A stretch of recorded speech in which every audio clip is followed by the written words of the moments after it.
السلام علیکم ورحمۃ اللہ وبرکاتہ۔ اللہ والوں، اللہ تعالیٰ کے احسانات، سورہ بقرہ آیت نمبر 22۔ اللہ تعالیٰ اپنے احسانات کا ذکر فرماتے ہیں اس آیت میں۔ الذی جعل لکم الارض، جس نے بنایا تمہارے لیے زمین کو۔ کیا بنایا؟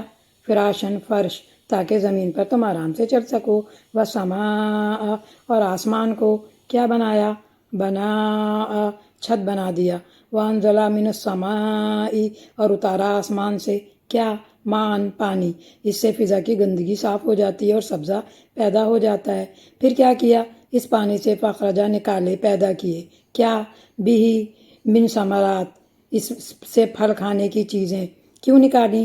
رزق لکم، روزی تمہارے لیے، تاکہ تم کھا کر زندہ رہ سکو اور اللہ کا شکر ادا کرو۔ کیا کرو؟ فَلَا تَجْعَلُوا لِلَّهِ، پس نہ بناؤ اللہ کے لیے اندادا، شریک، وَأَنْتُمْ، اور تم، تعلمون، جانتے ہو۔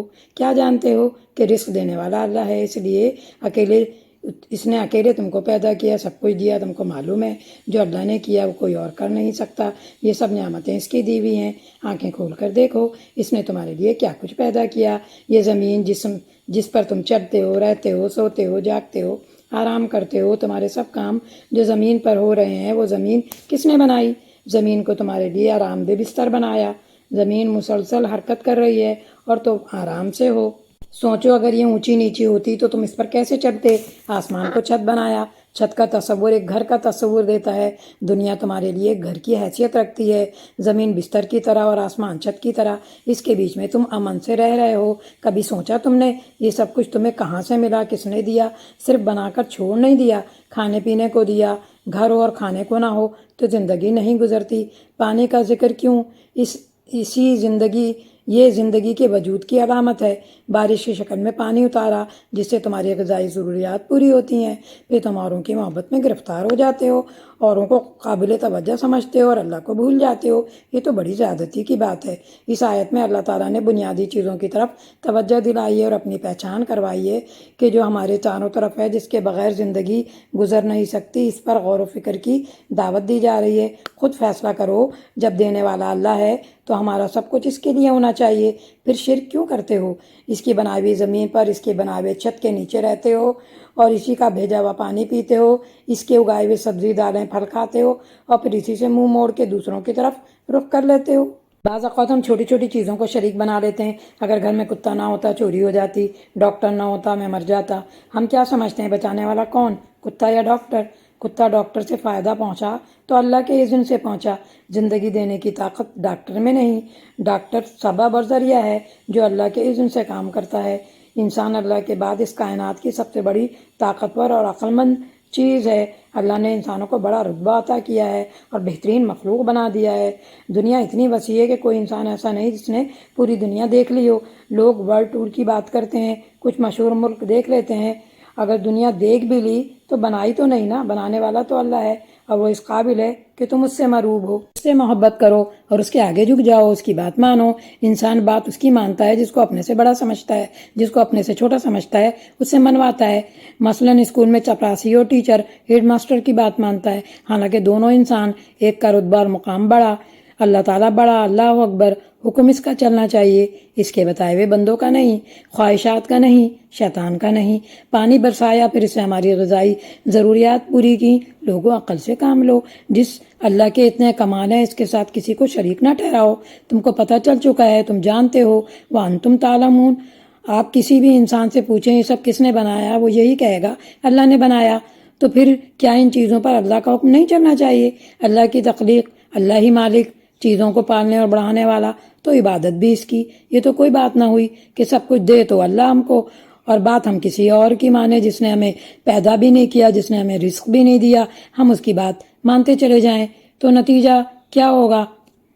آخرت میں کچھ نہ پائیں گے۔ ہم اللہ کو بڑا سمجھتے ہیں مگر اس کی بات کو بڑا نہیں سمجھتے۔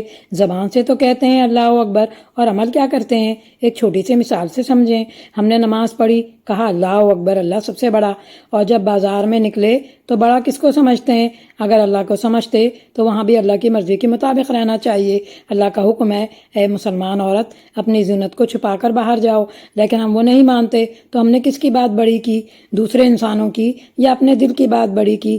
اللہ کی تو چھوٹی ہو گئی۔ اس طرح کہا جھوٹ نہ بولو، اللہ نے حکم دیا، مگر ہم بول جاتے ہیں۔ کیوں؟ اس لیے کہ ہم لوگوں سے ڈرتے ہیں۔ کیوں ہم ان کو بڑا سمجھتے ہیں اور اللہ سے نہیں ڈرتے؟ اللہ کی نعمتوں کا ذکر ہے، کائنات پر غور و فکر کرنے کی دعوت دی جا رہی ہے۔ اللہ کے احسان، اس کی محبت کو پہچانو۔ جب اللہ کی نعمت احسان کو پہچانتے ہو تو شرک نہ کیا کرو۔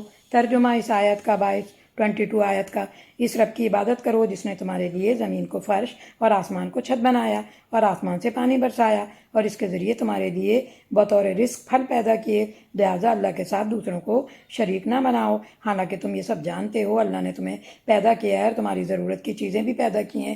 رہنے کا بہترین بندوبست بھی اللہ نے کیا ہے، زمین کو تمہارے رہنے اور چلنے کے قابل بنایا، پہاڑ بنائے جو زمین کو ہلنے نہیں دیتے، دریا بنائے، جنگلات، باغات اور قسم قسم کی مخلوقات ہیں، یہ سب اللہ کی قدرت کا اظہار ہیں۔ آسمانوں کو محفوظ چھت بنایا، آسمان کو بلندی عطا فرمائی، روشن سورج، چمکدار ستارے، چاند سے سجایا، آسمان کا رنگ آسمانی بنایا جس پر خوبصورت بادل ہوتے ہیں جو بدلتے رہتے ہیں کہ ہم اکتا نہ جائیں۔ اللہ نے انسان کے رہنے کے لیے ماحول کو سازگار بنایا ہے۔ اس آیت میں اللہ کی صفت رازق اور خالق بتائی ہے۔ پانی سے مختلف قسم کے پھل اگتے ہیں، ایسا تو نہیں کہ انار کو اگانے کے لیے لال پانی دیا جا رہا ہے، آم کو اگانے کے لیے پیلا پانی دیا جا رہا ہے۔ یہ اللہ کی شان ہے، کہیں اناج، کہیں سبزیاں، کہیں پھل اگتے ہیں، میوے خوشبودار، رنگ برنگے پھول، ذائقہ، شکل، رنگ سب مختلف ہوتے ہیں۔ ساری کائنات کو اللہ نے پیدا کیا، ساری نعمتیں ہم کو دیں، کیا کرنا چاہیے؟ ان نعمتوں کی قدردانی کرنی چاہیے، شکر گزاری کرنی ہے۔ کیسے ہوگی؟ اللہ کو ایک مانا جائے، اس پر ایمان لایا جائے، صرف اس کی عبادت کی جائے، اس کے ساتھ کسی کو شریک نہ ٹھہرایا جائے۔ اندادہ یا مشرکین کو کہا گیا اللہ کے ساتھ کوئی مقابلے کی چیز نہ رکھو۔ کیا بات ہے، تم اللہ کی بات ہی نہیں مان رہے ہو؟ میرے بندے بن جاؤ۔ رسول نے تمہیں بتایا، اس کتاب کے ذریعے بتایا، سمجھایا کہ اپنا بندہ دکھایا نبی صلی اللہ علیہ وسلم کی شکل میں اللہ تعالیٰ نے، تو اس کتاب کی طرف آ جاؤ اور میرے بندے بن جاؤ۔ اللہ زمین کو نوکیلی بنا دیتے تو ہمارے لیے کتنا مشکل ہو جاتا کہ ہم چل نہیں سکتے تھے آسانی کے ساتھ، اور نہ ہی گھر بنا سکتے تھے، بہت مشکل ہو جاتی۔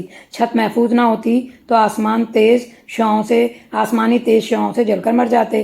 ہمارے لیے زندگی گزارنے کے لیے کتنا خوبصورت نظام کیا ہے، بارش برسائی، پھل کی شکل الگ الگ، ذائقہ الگ الگ۔ ان آیات کو پڑھیں شکر اور محبت کے احساس کے ساتھ۔ جب ہمارے لیے سب بنایا تو پھر کسی اور کی عبادت کیوں کریں؟ قرآن سب کے لیے، تو اس کی دعوت بھی سب تک پہنچانا ہے۔ اس آیت میں توحید اور رسالت کا ذکر ہے۔ ایمان میں اضافے کے لیے کائنات پر غور کرو تاکہ شکر پیدا ہو، شرک نہ کرو۔ دعا کرو، اے اللہ تیرے پسندیدہ طریقے پر عبادت کی توفیق عطا فرما اور ہر طرح کے شرک سے محفوظ فرما۔ نعمتوں کو دیکھیں، اللہ نے آپ کو پیدا کیا، پھر آپ کے والدین، آپ کے رشتہ دار بنائے، زمین کو فرش بنایا، آسمان کو چاند بنا، آسمان کو بنایا، اس میں چاند ستارے بنائے، بارش نازل کی، درخت لگے، پھل آئے۔ اللہ نے اتنا تمہیں دیا، کسی سے اللہ نے مدد نہیں لی، تو اللہ نے تمہیں اتنی نعمتیں دی ہیں، تو تم نعمتوں کو پا کر دوسروں کو اس کا شریک کیوں بناتے ہو؟ کبھی آپ کو لگا کہ آپ زمین پر چلنا سے آپ کو ڈر لگ رہا ہو یا مشکل لگ رہا ہو؟ کبھی لگا یہ کہ آسمان سر پر گر جائے گا؟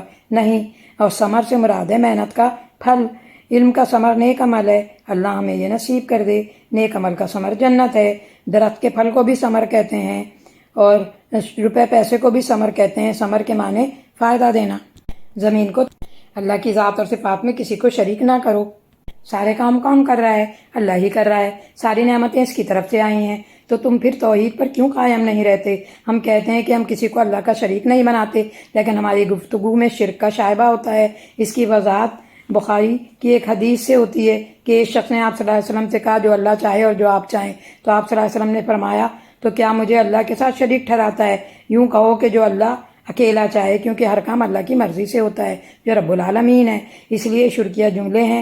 ہم کہتے ہیں جو اللہ کی مرضی، جو آپ کی مرضی، اللہ کے حوالے، آپ کے حوالے، اللہ کا آسرا، آپ کا آسرا، یہ سب شرکیہ جملے ہیں اور اس سے ہمیں بچنا چاہیے۔ ایک اور حدیث میں آتا ہے کہ عبداللہ بن مسعود رضی اللہ عنہ نے نبی صلی اللہ علیہ وسلم سے سوال کیا کہ سب سے بڑا گناہ کیا ہے؟ تو آپ نے فرمایا اللہ جو خالق ہے اس کے ساتھ کسی کو شریک ٹھہرانا۔ بخاری مسلم کی حدیث ہے۔ حضرت صلی اللہ علیہ وسلم نے فرمایا معاذ کو جب یمن کا حاکم بنا کر بھیجا تو فرمایا کہ تمہاری اولین دعوت یہ ہونی چاہیے کہ تم اللہ کی وحدانیت کا اعلان کرو، یعنی جہاں بھی تم گورنر بن کے جا رہے ہو تو وہاں پر اسلام کی بات بتاؤ گے اور کیا کرو گے؟ سب سے پہلی بات جو سکھاؤ گے وہ کیا ہے کہ وہ اللہ کو ایک مانیں. یہ اسلام کا پہلا سبق ہے. اللہ کی وحدانیت ہو. ہم لا الہ الا اللہ پڑھتے ہیں تو اسلام میں داخل ہونے کے لیے پہلا سبق ہے. کفر کیا ہے؟ اپنی مرضی کرنا. توحید کیا ہے؟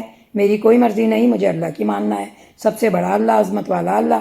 محبت میں، خوف میں، بھروسے میں سب کس پر کرنا ہے؟ اللہ پر کرنا ہے. محبت، بھروسہ، خوف سب اللہ سے. کسی کو اس میں شریک نہ کرنا. جیسے وہ رازق ہے، مالک ہے، کسی اور کو اس کے برابر نہیں کرنا ہے. حدیث ہے کہ معاذ تم جانتے ہو بندوں پر اللہ کا حق کیا ہے؟ صرف اللہ کے بندے اللہ کی عبادت کریں اور اس کے ساتھ کسی کو شریک نہ ٹھہرائیں. متفق علیہ حدیث ہے. نہ بزرگ، نہ پیغمبر کو، نہ کسی پتھر کو شریک کریں. ایک شخص نبی صلی اللہ علیہ وسلم کے پاس آیا اور آپ کی تعریف میں بہت مبالغہ آرائی کرنے لگا. آپ نے فرمایا تم مجھے میری حد سے آگے مت بڑھاؤ. جس طرح عیسیٰ ابن مریم کو عیسائیوں نے حد سے آگے بڑھا دیا. اور کیا کہو، محمد صلی اللہ علیہ وسلم اللہ کے بندے ہیں اور اس کے رسول ہیں. جس اللہ نے تمہیں اتنی نعمتیں دی ہیں اس کو بھول جاؤ گے؟ کس کی زمین پر کھڑے ہو، کس کی چھت کے نیچے ہو، کس کا دیا ہوا کھا رہے ہو، اس کو چھوڑ دو گے؟ نہیں، ہم انتہائی محبت کے ساتھ اللہ کی بات مانیں گے. الذي جعل لكم الأرض فراشا والسماء بناء وأنزل من السماء ماء فأخرج به من الثمرات رزقا لكم فلا تجعلوا لله أندادا وأنتم تعلمون.